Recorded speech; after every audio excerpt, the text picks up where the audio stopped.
Peri urban reason, regional ring road బయట నుంచి తెలంగాణ సరిహద్దుల వరకు rural agricultural region economy rare,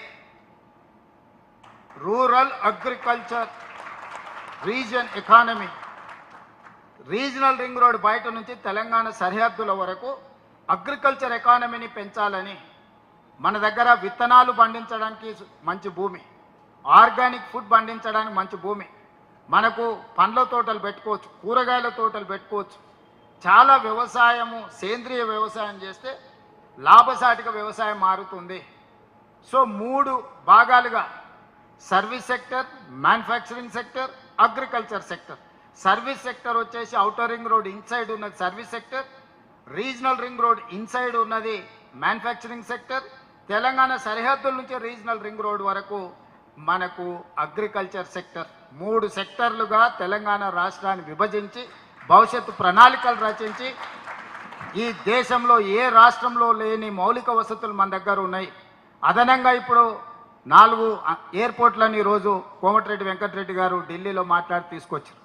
వరంగల్లో ఒక గొప్ప ఎయిర్పోర్ట్ వస్తున్నది, భద్రాద్రి కొత్తగూడెంలో ఎయిర్పోర్ట్ వస్తున్నది, రామగుండంలో ఎయిర్పోర్ట్ వస్తున్నది, ఆదిలాబాద్లో ఎయిర్పోర్ట్ వస్తున్నది.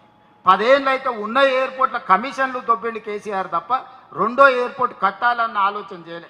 ఇవాళ 4 ఎయిర్పోర్టులకి 2 సంవత్సరాలలోనే మన కేంద్ర ప్రభుత్వం నుంచి అనుమతులు తెచ్చుకున్నాము. తొందరలోనే డిసెంబర్ ఆఖరు లోపలనే వరంగల్ ఎయిర్పోర్ట్కు మనం శిలాఫలకం వేసుకోబోతున్నాం, పనులు ప్రారంభించుకోబోతున్నాం. ఇట్లా మనకు పోర్టు లేదు, పెద్ద పెద్ద పరిశ్రమలు పెట్టుబడి పెట్టమంటే మీకు సముద్రం ఒడ్డు లేదు కదా, మేము కార్ల కంపెనీలు పెద్ద కంపెనీలను పెడితే విమానాలలో రవాణా చేయలేము, మాకు పోర్టు ఉంటే మేము షిప్లలో వీటన్నిటిని పరిశ్రమలు పెడితే తీసుకెళ్తుంది అంటే నరేంద్ర మోడీ నుంచి చంద్రబాబు నాయుడు వరకు మాట్లాడి మన ఎయిర్పోర్టు నుంచి మచిలీపట్నం పోర్టు వరకు, ఒకప్పుడు మచిలీపట్నం పోర్టు నిజాం దగ్గరనే ఉండే, తర్వాత ఆంధ్రప్రదేశ్లోకి వెళ్ళింది. ఈరోజు మనము మచిలీపట్నం పోర్టుకు 12 లేన్ గ్రీన్ ఫీల్డ్ ఎక్స్ప్రెస్ హైవేతో పాటు బుల్లెట్ ట్రైన్తో పాటు ట్రైన్ ఫెసిలిటీ కలిపి పోర్టు కనెక్టివిటీ పెంచుతున్నాం పరిశ్రమలను ఆకర్షించడానికి. సో ఇవన్నీ కార్యక్రమాలు, ఈ రోడ్లు కానీ మెట్రో కానీ, అదేవిధంగా మనము హై స్పీడ్ రైళ్ల గురించి వినడం, బుల్లెట్ ట్రైన్ల గురించి వినడం, జపాన్లో జనాలు బుల్లెట్ ట్రైన్లలో తిరుగుతారని మనం విన్నాం. మన దేశంలో నరేంద్ర మోడీ గారు గుజరాత్లో పెట్టుకురు, ఆ తర్వాత పూణే ముంబై ఏదో వేసుకుంటారు అని దూరంగా విన్నాం.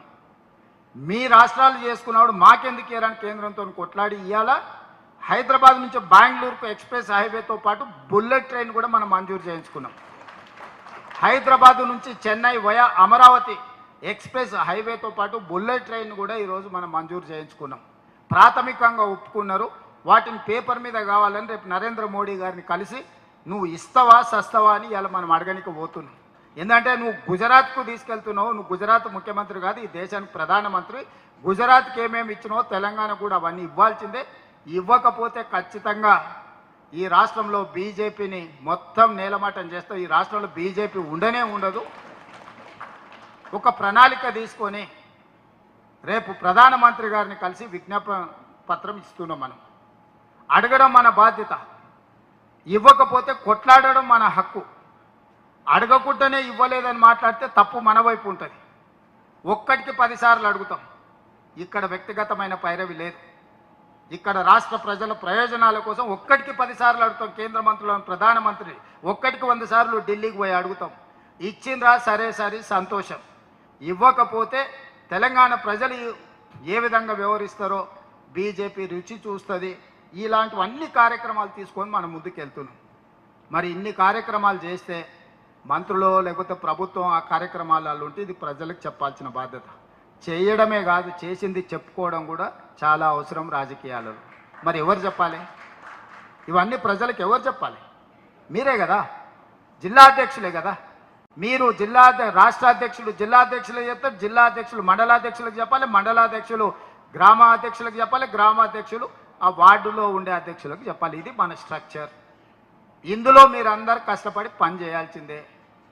दीदी मैं एक सुझाव देना चाहता हूँ, ये सब लोग अभी नया जिम्मेदारी लिए 6 महीने इन लोगों को प्रोबेशनरी पीरियड रखो, क्योंकि कौन कैसे काम कर रहा है, कहाँ काम कर रहा है, कौन सी तरीका से ये काम कर रहा है, 6 महीने पूरा सबको हर महीने का रिपोर्ट ले लो, हर महीने का रिपोर्ट लेके 6 महीने के बाद कौन रहना कौन नहीं रहना